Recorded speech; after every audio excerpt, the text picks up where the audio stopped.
Industry latest skills తో best career మీ సొంతం 100% practical learning and top placements కోసం ఇప్పుడే జాయిన్ అవ్వండి రాయ్ యూనివర్సిటీ. అమెరికాలో తీసుకుంటున్నటువంటి రోజుకొక నిర్ణయాలనేవి విద్యార్థుల భవిష్యత్తును ప్రశ్నార్థకం చేస్తున్నాయా? ముఖ్యంగా తెలుగు విద్యార్థుల భవిష్యత్తు ఏంటి? వాళ్ళంతా తిరిగి రావాల్సిందేనా? బోల్డ్ అని డౌట్స్ అనేవి వస్తున్నాయి ఒకవైపు స్టూడెంట్స్లోనూ, మరోవైపు ఇక్కడే ఉన్నటువంటి తల్లిదండ్రుల్లో కూడా. నిజంగా ట్రంప్ అలాంటి డెసిషన్స్ ఎందుకు తీసుకోవాల్సి వస్తుంది? తమ దగ్గర చదువుకోవడానికి వస్తున్న వాళ్ళకి ఎందుకు అంతలా అన్యాయం చేస్తున్నారు? దాని వెనకాల ఉన్నటువంటి మతలబేంటి? మనతో పాటుగా ఉన్నారు సీనియర్ జర్నలిస్ట్ జిఆర్ మహర్షి గారు. నమస్కారం అండి. యూజువల్గా ఒక వినిపిస్తున్న వాదన ఏంటంటే, ట్రంప్ వచ్చాడు కాబట్టి ఫస్ట్ అమెరికన్లకి ప్రయారిటీ ఇస్తున్నాడు. ఓకే, అమెరికన్లకి ప్రయారిటీ ఇవ్వాలి, కాదనట్లేదు. మిగతా వారికి ఎందుకు అన్యాయం చేస్తున్నారు? వారిని ఎందుకు అలా తరిమేస్తున్నారు? అంత నిర్దాక్షిణ్యంగా ఎందుకని పంపించేస్తున్నారు అనేటువంటి ఒక వాదన మాట వినిపిస్తోంది కదా. ఎలా చూస్తారు దీన్ని? ఇదేం లేదు మేడం, గాలి బుడగ కదా. ఇప్పుడు గాలి బుడగ సిద్ధాంతం ఏంటి? ఎంతసేపు గాలిలో ఎగిరినా ఒకరోజు పేలిపోతుంది. అది మనం మామూలుగా స్కూటర్ టైర్ ఉంటుంది కదా, గాలి తక్కువ ఉన్నప్పుడు సరిగ్గా ముందుకు పోతుంది. మనం ఓవర్ ప్రెజరైజ్డ్ చేస్తే ఏమవుతుంది? అది పేలిపోతుంది. ఇప్పుడు అక్కడ జరుగుతూ ఉండేది కూడా అదే. అమెరికాలో ఏం జరుగుతూ ఉందంటే, ఎక్కువైపోయింది, విపరీతం అయిపోయింది. అంటే 3,39,000 మంది పోయారు లాస్ట్ ఇయర్. మీకు 1980 ఆ ప్రాంతంలో తీసుకుంటే చాలా కొంచెం బాగా డబ్బులు ఉండేవాళ్ళు, కొంచెం ఐఫై ఫ్యామిలీస్ నుంచి పోయేవాళ్ళు అమెరికాకి. పోయి అక్కడ వాళ్ళకి నచ్చితే సెటిల్ అయ్యేది. అట్లా 90s తర్వాత ఏమైందంటే, ఈ వరల్డ్ లిబరలైజేషను వీటన్నిటి ప్రభావం వల్ల మధ్యతరగతికి కూడా అమెరికా అందుబాటులోకి వచ్చింది. మధ్యతరగతి పిల్లలు కూడా అమెరికా పోయి అక్కడే ఏదో ఉద్యోగాలు చూసుకొని అక్కడే సెటిల్ కావడం ఇదంతా స్టార్ట్ అయింది. ఇది క్రమేపీ ఏమైపోయిందంటే, ఈ 20-25 ఏళ్లలో విపరీతంగా మన వాళ్ళు అక్కడ ఉన్నారు. సరే, మన వాళ్ళు ఉంటే ఏమిటి ఇబ్బంది వాళ్ళకి అంటే, వీళ్ళ సంఖ్య పెరిగిపోయి, ఈ ఏషియన్స్ కానీ ముఖ్యంగా ఇండియన్స్ కానీ వీళ్ళంతా సంఖ్య పెరిగిపోయి అమెరికా వాళ్ళకి ఎవరైతే నేటివ్స్ అమెరికా వాళ్ళు ఉంటారో మాకు అన్యాయం జరుగుతూ ఉంది, మాకు ఉద్యోగాలు లేకుండా పోతున్నాయి, మా పరిస్థితి ఏమిటి అనేది ఒకటి మొదలైంది. ట్రంప్ గెలవడానికి ముఖ్యమైన కారణం ఏమంటే, ఈ అమెరికాకు సంబంధించిన అన్యాయం జరుగుతుందని మన వాళ్ళు కూడా ట్రంప్ చేశారు. అక్కడ ఉన్నటువంటి ఇండియన్స్ ఓటు హక్కు ఉన్న వాళ్ళు కూడా ట్రంప్కే వేశారు ఈసారి. ఎందుకు వేశారు అంటే, ఈ ఇండియన్స్ సంఖ్య వీళ్ళందరూ తగ్గించేయాలి, వీళ్ళందరూ వెనక్కి పంపించేయాలి అనేది పాయింట్. సరే, ఇప్పుడు మన పిల్లలు అక్కడ ఉన్నారు కదా, ఏమిటి వాళ్ళ పరిస్థితి అంటే, ఇప్పుడు ఉన్న పరిస్థితుల్లో అక్కడికి వెళ్ళిన వాళ్ళు చాలా ఇబ్బందులు పడాల్సిన ఒక సిచ్యువేషన్ ఎదురైంది. ఎందుకు ఎదురైందంటే, సరే డబ్బులు బాగా ఉండి ఫీజులన్నీ కట్టుకొని నెలకు ఇంటి నుంచి 2 లక్షలు 3 లక్షలు ఖర్చులకు తెప్పించుకోగలిగి చదువుకున్న విద్యార్థుల శాతము 10-20% మించి ఉండదు. వాళ్ళు ఓకే, వాళ్ళకు వచ్చిన ఇబ్బంది ఏమీ లేదు, ఎందుకంటే వాళ్ళకేం పని చేయాల్సిన అవసరం లేదు. మిగతా వాళ్ళు ఉన్నారే 70-80% మంది, వీళ్ళు ఏం చేస్తారంటే, ఇక్కడ బ్యాంకులో ఏదో అప్పు తీసుకోవడము, ఏదో వాళ్ళకున్న ఆస్తులు షూరిటీ చూపించి అప్పులు తీసుకోవడము, ఫీజులు కట్టడానికి సరిపడా అక్కడ వెళ్ళి జాయిన్ కావడము, జాయిన్ అయిన తర్వాత చదువుకుంటూ పార్ట్ టైం చేస్తూ నెలకు ఒక $1,000 $1,500 సంపాదించుకొని తమ ఖర్చులకి వర్కౌట్ చేసుకుంటారు. ఆ సిచ్యువేషన్ నుంచి ఇప్పుడు ఏమైందంటే, అది యాక్చువల్గా నేరం. అది అంటే మనం వెళ్ళేదే రాంగ్ పద్ధతుల్లో వెళ్తున్నాం. అమెరికా వాళ్ళు మీకు ఏం చెప్పారు? వచ్చి చదువుకోండి, ఫీజులు కట్టి అన్నారు. కానీ మనం అలా వెళ్ళడం లేదు. వాళ్ళు ఏమడుగుతున్నారు? అయ్యా, మీకు చదువుకునే దానికి సరిపడా డబ్బులు ఉన్నాయా లేదా మీ అకౌంట్లో అంటే, మనం అకౌంట్లో డబ్బులు కూడా చూపిస్తున్నాం. సరే, పద్ధతులు ఏవైనా కావచ్చు, మనము అకౌంట్లు, దీనికంతా ఈ కన్సల్టెన్సీలు ఇవన్నీ కూడా హెల్ప్ చేస్తాయి. మనం అకౌంట్లో, అయ్యా మా దగ్గర 40 లక్షలు ఉంది, 50 లక్షలు ఉంది, మేము చదువుకోవడానికి వస్తున్నామని వెళ్ళాం. మనం సఫిషియంట్ అమౌంట్ అయితే ఉంది వెళ్ళాము. వెళ్ళిన తర్వాత అనివార్యంగా ఇంటి నుంచి 2 లక్షలు 3 లక్షలు తెప్పించుకునే పరిస్థితి లేదు కాబట్టి మనం అనివార్యంగా అక్కడ మన పిల్లలు పార్ట్ టైం జాబ్స్ చేస్తారు. సరే, ఈ పార్ట్ టైం జాబ్స్ నేరమని అమెరికా వాళ్ళకి తెలియదు అంటే తెలుసు. వాళ్ళు ఏం చేశారు? వాళ్లకున్న వ్యాపారాలు, వాళ్లకున్న అవసరాలు, ఇప్పుడు అనేక సూపర్ మార్కెట్లు, పెట్రోల్ బంకులు, లేదా చిన్న చిన్న సంస్థలు ఇవన్నీ ఉంటాయి కదా. ఇక్కడ బేబీ సిట్టర్లు, అన్ని బేబీ సిట్టర్లు ప్రతిదీ. వీళ్ళకి అమెరికా వాళ్ళని హైర్ చేసుకోవాలంటే వాళ్ళ రూల్స్ ప్రకారం ఎక్కువ డబ్బులు ఇవ్వాలి. అంటే మన పిల్లలు గంటకు $10 పని చేస్తే అమెరికా వాళ్ళకి $20 పైన ఇవ్వాలి. కాబట్టి ఇదంతా వాళ్ళకి కుదరదు. కాబట్టి ఇక్కడ ఉన్న చదువుకుంటున్న పిల్లల్ని అనేక మందిని వాళ్ళకు కూడా తెలుసు. ఇప్పుడు ఒక సూపర్ మార్కెట్ ఉంది, జాబ్ ఇచ్చాడు అనుకోండి, మన తెలుగు పిల్లలకు ఇంకా ఏదో ఒక విదేశీ విద్యార్థులకు జాబ్ ఇచ్చాడు అనుకోండి, మరి తెలియక కాదు అది క్రైమ్ అని తెలుసు. తెలిసి కూడా ఏమిటంటే వాడికి రోజుకి సగం డబ్బులు మిగులుతాయి. ఈ పిల్లవాడు ఏమిటంటే గట్టిగా బాగా పనిచేస్తాడు. ఎందుకంటే అక్కడ పోయి జీవించాలి కాబట్టి మన పిల్లలు చాలా డిసిప్లిన్గా పనిచేస్తారు. పని చేసి అక్కడ డబ్బులు తీసుకుంటారు. ఈ అమెరికా సంబంధించిన గవర్నమెంట్ అఫీషియల్స్ ఉంటారు కదా, దీనికి ఎవరో ఒకరు, వాళ్ళకు తెలియదు అంటే వాళ్ళకు తెలుసు. ఇంతకాలం వాళ్ళు ఏం చేశారంటే చూసి చూడనట్టు ఉన్నారు. ఇప్పుడు ట్రంప్ వచ్చి ఏం చేశాడంటే నువ్వు చదువుకోవడానికి వచ్చావు కాబట్టి చదువుకో అంటున్నాడు. ఇప్పుడు ఏం చేయాలా? అప్పులు చేసి వెళ్ళారు. అప్పులు చేసి వెళ్ళారు. ఇంటి నుంచి 2 లక్షలు 3 లక్షలు తెప్పించుకునే పరిస్థితి లేదు. వెనక్కి వస్తే ఈ అప్పులు కూడా తీర్చాలి. ముందుకు పోవడానికేమో వాడు ఎప్పుడైనా మనల్ని పట్టుకొని వెనక్కి పంపించేస్తాడు. ఉద్యోగాలు ఇచ్చేవాళ్ళు కూడా భయపడుతున్నారు. దీనికి తోడు చదువు అయిపోయిన తర్వాత అది ఓపీటీ ఉంటుంది కదా, ఆప్షనల్ ప్రాక్టికల్ ట్రైనింగ్ అని, అది కూడా క్యాన్సిల్ చేసేస్తాము అది అనే మూడ్లో. అది ఎందుకంటే స్కిల్స్ డెవలప్ చేసుకోవడానికి మీకు కొంత టైం ఇస్తారు. ఈ టైంలో మన పిల్లలు ఉద్యోగాలు ఎత్తుక్కోవడము, H1B కోసం ట్రై చేయడం, ఇలా ఏదో చేస్తూ ఉంటారు. ఇదంతా ఏమైపోయిందంటే అమెరికా వెంట మనం పరుగులు తీసి ఓవర్ క్రౌడెడ్ అయిపోయింది. ఈ ఓవర్ క్రౌడెడ్ వల్ల వెళ్ళిన వాళ్ళు ఇబ్బందులు పడుతున్నారు. వెళ్ళిన వాళ్ళు ఏమి ఇబ్బందులు పడుతున్నారు? అంటే పని చేస్తున్నప్పుడు ఇబ్బందులు పడ్డారు. మీకు రోజుకి 7 గంటలు 8 గంటలు పని చేసి మళ్ళీ కాలేజీకి వెళ్ళి చదువుకోవడం, ఇదంతా కూడా స్ట్రెయిన్ కదా. దానికి తోడు ఏం చేస్తున్నారంటే డబ్బులు ఎక్కువ వస్తాయని రిస్కీ ప్లేసుల్లో పనిచేస్తున్నారు.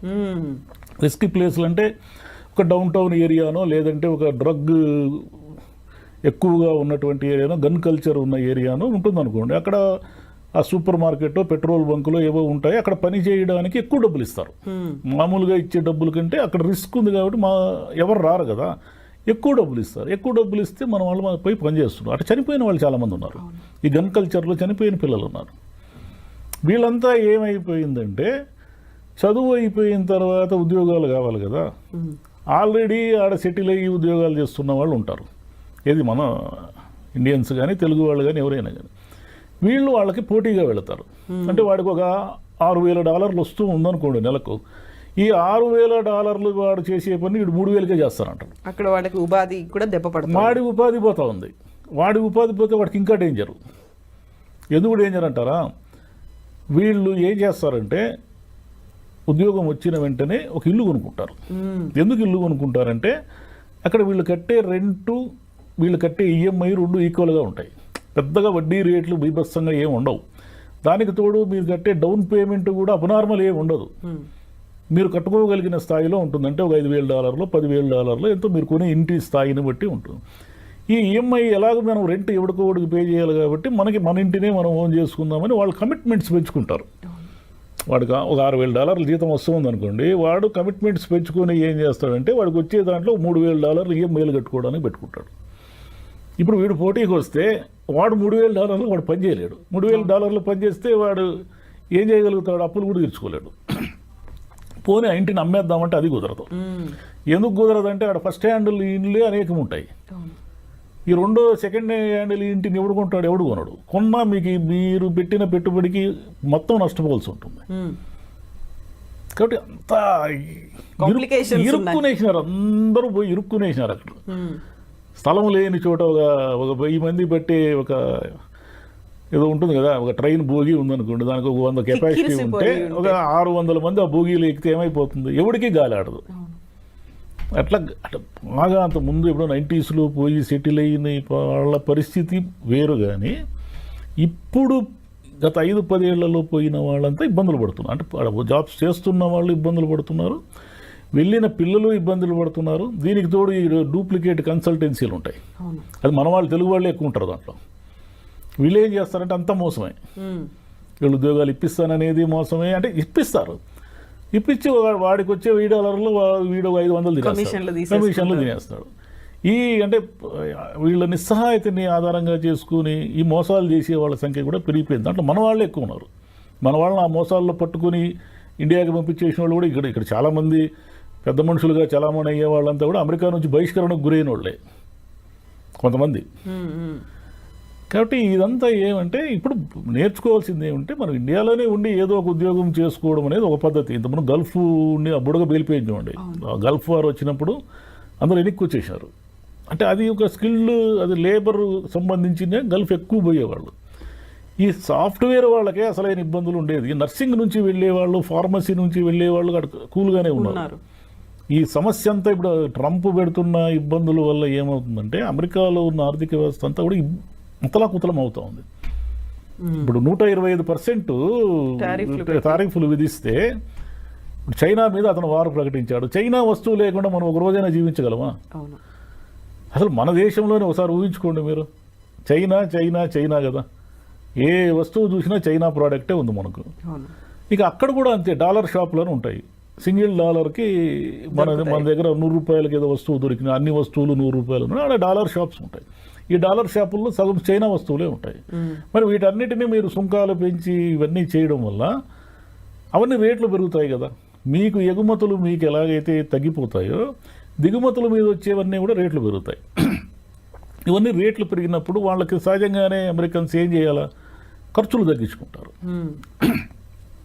ఇప్పుడున్న ఆర్థిక వ్యవస్థలో అమెరికానే కాదు, ఏ దేశమైనా సరే ప్రజలు తమ ఖర్చుల్ని తగ్గించుకుంటే మునిగిపోతుంది. ప్రజలు ఖర్చు పెడతా ఉండాలా, డబ్బు చలామణిలోనే ఉండాలి. మనకి ఎందుకు ఇన్ని ఈఎంఐలు అవి ఇవి డిస్కౌంట్లు అని ఇచ్చి అన్ని కొనిపించేది? మన దగ్గర రూపాయి ఉండకూడదు. మనం ఎప్పుడు అప్పుల్లోనే ఉండాలి, నెల నెల బిల్లులు కడుతూనే ఉండాలి. మనం ఇంత మునుపు మీరు గమనిస్తే 20-30 ఏళ్ల క్రితము పొదుపుకు సంబంధించిన అడ్వర్టైజ్మెంట్లు వచ్చేటివి. పొదుపు చేయండి, పొదుపు శ్రీ మహాలక్ష్మి ఏదేదో అనేవాళ్ళు కదా. ఇప్పుడు ఎవరు అనడం లేదు, గమనించండి మీరు.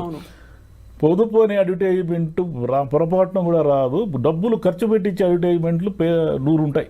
అందులో ఆఫర్లతో పాటు ఆఫర్లు, కార్లు కొనండి, బట్టలు కొనండి, బంగారం కొనండి, ఇల్లు కొనండి, అవి కొనండి, ఇవి కొనండి. అంటే మీరు నిరంతరము ఈఎంఐలు కడుతూ బిల్లులలో అంటే అప్పుల్లో ఉంటేనే ఆర్థిక వ్యవస్థ నడుస్తూ ఉంటుంది. మనకంటే అమెరికా ఇంకా ఘోరం.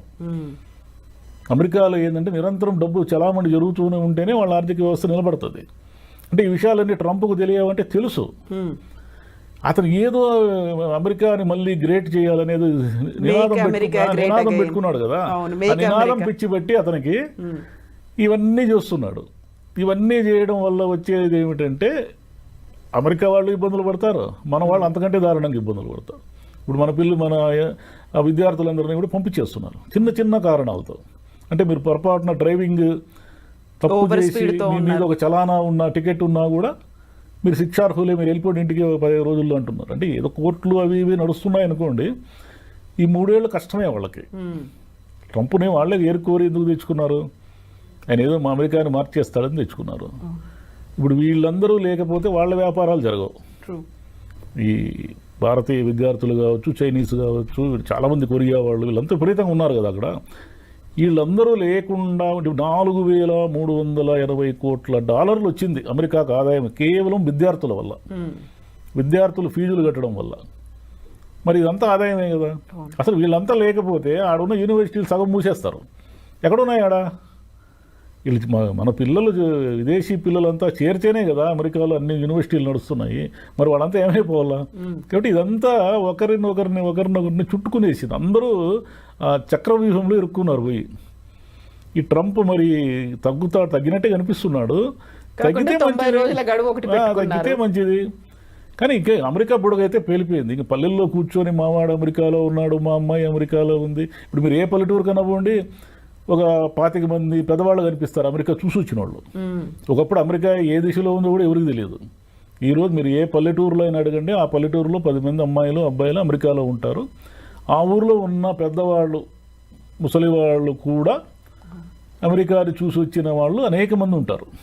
ఎందుకంటే ఇప్పుడు పిల్లలకి ఏదైనా పురుడు, డెలివరీలు ఇవన్నీ అయినప్పుడు అక్కడ ఖర్చులు భరించలేరు కాబట్టి యాక్చువల్గా వీళ్ళు పోయేది అసిస్టెంట్లుగానే, హెల్త్ అసిస్టెంట్లుగానే పోయేది మనము.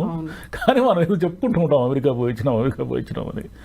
కాబట్టి ఈ డాలర్స్ డ్రీమ్ అనేది బుడగా అయిపోయింది దాని పని.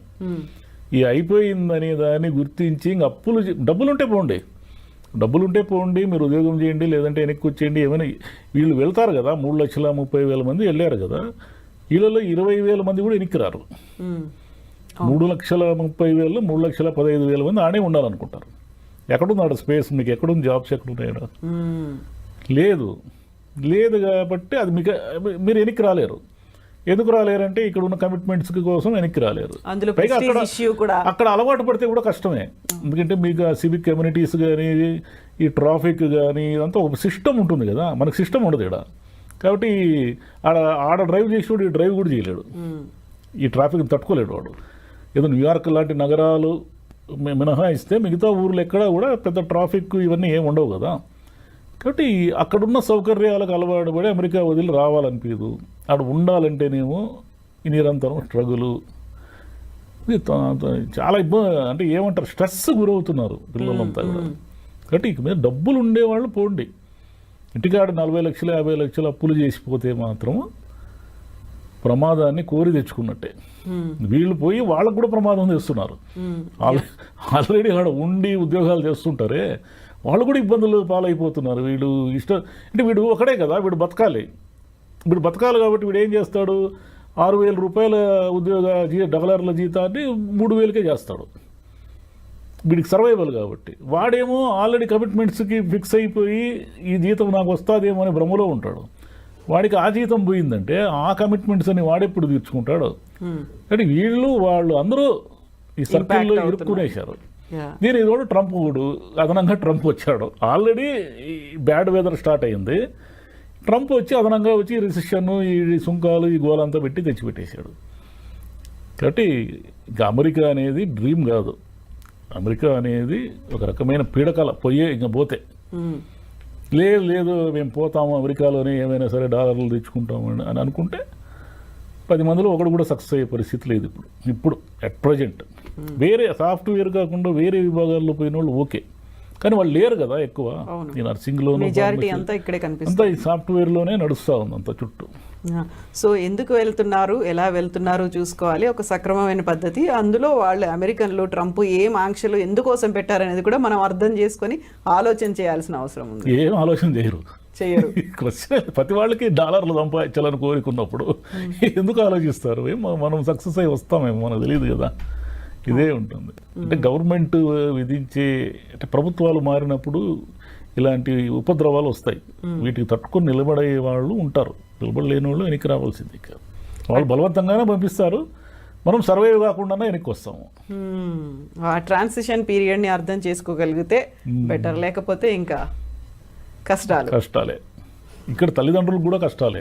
అవును, పాపం వీళ్ళు ఏవో ఉన్న ఆస్తులు అవి ఇవి తాకట్టు పెట్టి పంపిస్తారు కదా. వాళ్ళకేమో ఇంటికి పోతే, ఖాళీ చేతులతో ఇంటికి పోతే అమ్మా నాన్న ఏమనుకుంటారని, వీళ్ళేమో మా పిల్లలు అమెరికాలో ఉన్నారని ఇక్కడ అది ఏమంటారు, అది ఆనందంగా చెప్పుకొని తిరుగుతూ ఉంటారు. అమెరికా నుంచి వాడు ఖాళీ చేతులతో వచ్చాడంటే వీళ్ళు షాక్ అయిపోతారు. ఈ చిన్న ఎమోషనల్ సమస్యలన్నీ ఉన్నాయి దీంట్లో. Yes, Maharshi garu. Thank you so much, sir. Thank you. Thank you. Thank you.